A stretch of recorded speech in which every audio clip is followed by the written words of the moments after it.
Assalamualaikum kawan-kawan.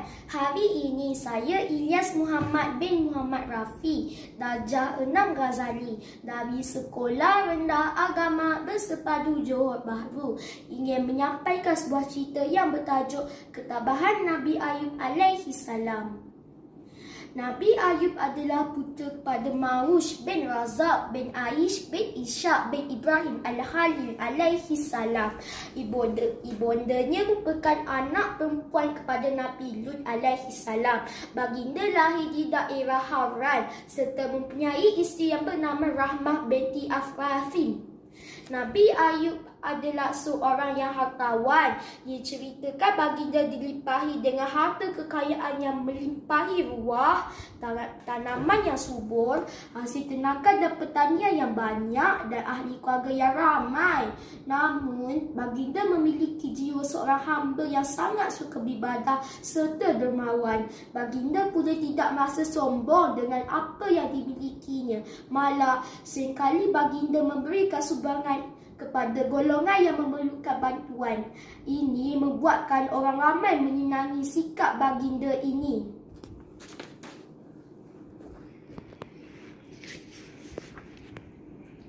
Wah, mulianya hati baginda kan kawan-kawan. Kita juga mesti mencontohi sifat terpuji ini. Tentu masyarakat akan menyayangi kita. Oleh kerana sifat takwa yang menebal di dalam hatinya, Allah melantik baginda menjadi seorang Nabi. Lihatlah kawan-kawan, keimanan dan ketakwaan kepada Allah sememangnya boleh memupuk kepribadian yang unggul dalam diri kita. Sifat takwa kepada Allah bisa melatih jiwa menjadi lebih kuat dan sabar dalam menempuh segala ujian darinya. Bukti keimanan kita dapat dilihat daripada tahap kesabaran kita dalam menempuh segala mihnah atau ujian darinya. Bukti kekuatan iman kita dapat dilihat daripada tahap kesabaran kita dalam menghadapi ujian Allah. Namun, sedar atau tidak, bukan semua orang akan senang dengan apa yang kita lakukan. Dikala diri dipimpin iman, iblis durjana tetap memainkan peranannya. Hanya kerana dengki dengan apa yang baginda miliki, iblis merancang satu muslihat bagi memperdayakan Nabi Ayub. Matlamatnya hanya satu, tidak lain hanyalah untuk memesongkan akidah dan keimanan baginda. Lantas tanpa segan silu, iblis menghadap Allah untuk mencapai hasratnya itu. Dia ingin sekali melihat Nabi Ayub akan tunduk kepada tipu dayanya. Lihatlah nanti, aku akan pastikan Ayub berpaling arah darimu, wahai Tuhan. Azam iblis bersemangat. Allah dengan mudah memberi keizinan kepada iblis untuk merealisasikan rancangan yang itu. Namun Allah sempat juga. Allah mengingatkan bahawasanya Nabi Ayub tidak mungkin akan terpedaya dengan tipuan daya iblis itu. Begitulah yang terjadi kepada Nabi Ayub. Kekayaan, kemewahan dan kesenangan yang dimilikinya sedikit demi sedikit beransur musnah. Bermula daripada kerosakan tanaman dan kematian binatang ternakan, wang dan harta yang dimilikinya juga semakin menyusut. Dalam sekelip mata, baginda menjadi papa kedana. Melihat situasi itu, iblis bersorak keriangan. Wah, gembira benar iblis itu. Pastikan jangan ada sifat mendengki dalam diri kita. Ternyata sifat mazmumah itu merupakan perangai syaitan yang dari dulu lagi berazam ingin menyesatkan zuriat Nabi Adam alaihi salam.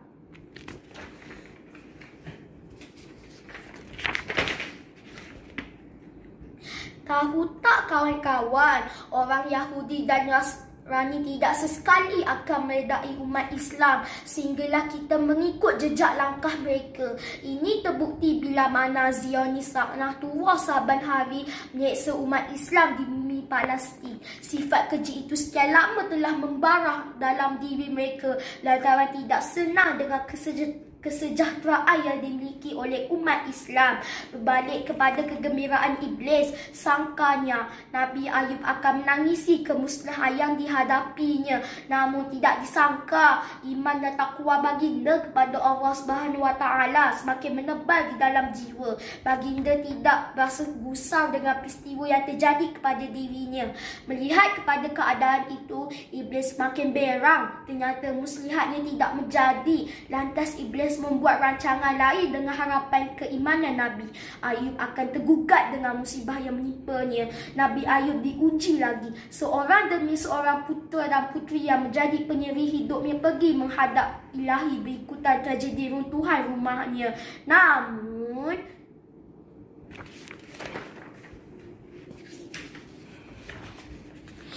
baginda masih lagi bersabar dan pasrah atas takdir yang menimpanya. Baginda benar-benar meyakini segala apa yang dimiliki selama ini adalah milik Allah Subhanahu Wa Taala semata-mata.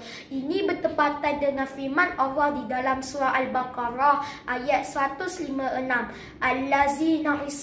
Allazina iza asabathum musibatun qalu inna lillahi wa inna ilaihi raji'un, iaitu orang-orang yang apabila mereka ditimpa oleh sesuatu kesusahan, mereka berkata sesungguhnya kami adalah kepunyaan Allah dan kepada Allah jualah kami kembali. Begitulah kawan-kawan betapa kuatnya keimanan Nabi Ayub yang diuji dengan pelbagai ujian.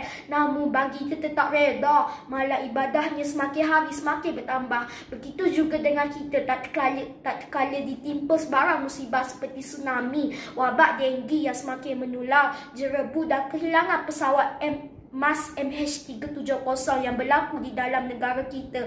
Seharusnya kita bersabar dan menyerahkan takdir kepada yang Allah yang Maha Esa. Ya si iblis, tentu saja amarahnya atau kemarahannya semakin menggila. Sangkanya kepahitan yang baginda lalui bakal menggoyah keimanannya kepada Allah Subhanahu Wa Taala. Namun apa yang berlaku adalah di luar jangkaannya. Iblis benar-benar marah dengan keadaan itu. Maka dengan saki-baki semangat yang ada, iblis mencari jalan lain. Tiba-tiba iblis mendapat idea dengan yakin. Iblis menghembuskan penyakit kulit kepada Nabi Ayub.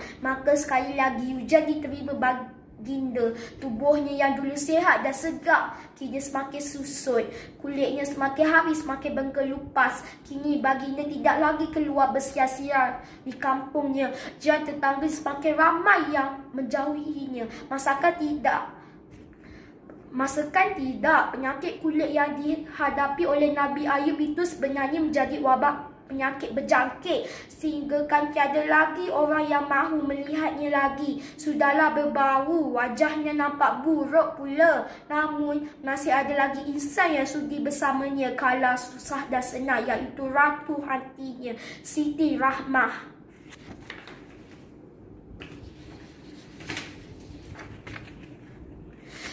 Sang iblis dari jauh semakin mengharap mudah-mudahan tipu dayanya berhasil. Ternyata kesabaran Nabi Ayub amat luar biasa sekali. Walaupun hebat deritanya itu, sesungguhnya keadaan itu tidak mampu ditanggung oleh manusia biasa sekalipun. Lihatlah kawan-kawan betapa hinanya apabila orang membenci sesuatu yang buruk. Jadi saya ingin menyeru kepada rakan-rakan supaya kita sentiasa menjaga kebersihan badan. Lebih-lebih lagi semasa musim kemarau yang melanda negara kita pada masa ini. Ini kerana Rasulullah pernah bersabda, al-aqlu salim fil jismi salim. Maksudnya akal yang sihat lahir daripada badan yang sihat. Langit yang tidak selalu cerah, begitulah nasib yang menimpa Nabi Ayub alaihi salam. Oleh kerana tidak tahan lagi menanggung derita, ditambah pula dengan cacian hebat yang diterima dari masyarakat, membuatkan isterinya menyebut serara. Wahai suamiku, bukankah engkau hamba Allah yang paling taat beribadah? Apalah kiranya engkau memohon kesembuhan daripadanya? Moga beban yang ditanggung ini berkurangan. berderau darah Nabi Ayub. Tidak disangka begitu nipis tawakal isterinya kepada Allah. Lalu dengan emosinya baginda bersumpah isterinya itu bakal disebatnya dengan satu sekali apabila dirinya pulih kelak. Sedihnya dengan kata-kata suaminya, Rahmah keluar membawa diri. Dikatakan derita penyakit itu dihadapi oleh baginda selama 7 tahun. Dalam tempoh itu hatinya tetap pasrah. Lidah baginda saban hari tidak putus-putus mengalungkan zikir kepada Allah Subhanahu wa Ta'ala. Ya Allah, Ya Allah, Ya Allah, Ya Allah, segala apa yang ada di atas bumi ini adalah milikmu, kurniaan yang engkau berikan kepadaku. Engkaulah juga yang berhak mengambilnya kembali. Aku reda dan pasrah dengan apa yang menjadi ketentuanmu. Moga-moga aku termasuk di kalangan hamba-hambamu yang bersyukur. Kawan-kawan, betapa kuatnya iman baginda. Dikala diri diuji hebat, hatinya tetap tabah menghadapinya. Begitulah yang seharusnya kita contohi. Walaupun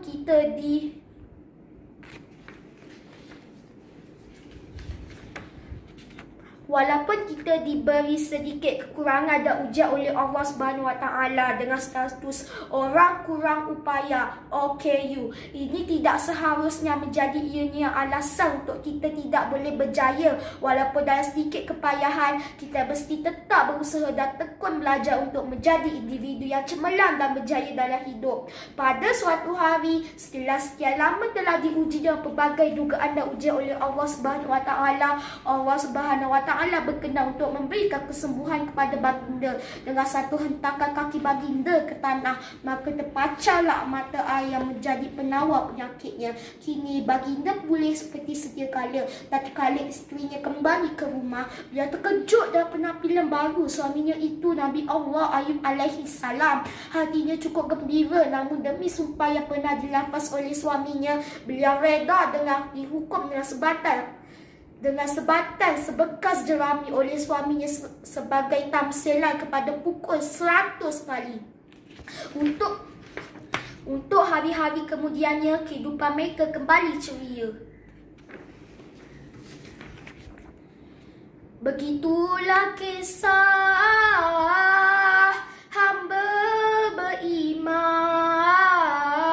sentiasa tabah diberikan ujian. Hatinya pasrah, kuat keimanan, amal ibadah makin digandakan. Tentu sekali iblis Dujangan sangat kecewa sekali. Sangkaannya terhadap Nabi Ayub meleset sama sekali. Kawan-kawan, nampaknya masa amat mencemburui kita. Sampai di sini saja kisahnya. Izinkan saya mengundur diri. Akhir pesanan saya berikan, moga bersama jadi ingatan. Mana yang jernih jadikan tauladan, mana yang keruh jadikan sepadan. Wabillahi taufiq wal hidayah. Wassalamualaikum warahmatullahi wabarakatuh. Sekian, terima kasih.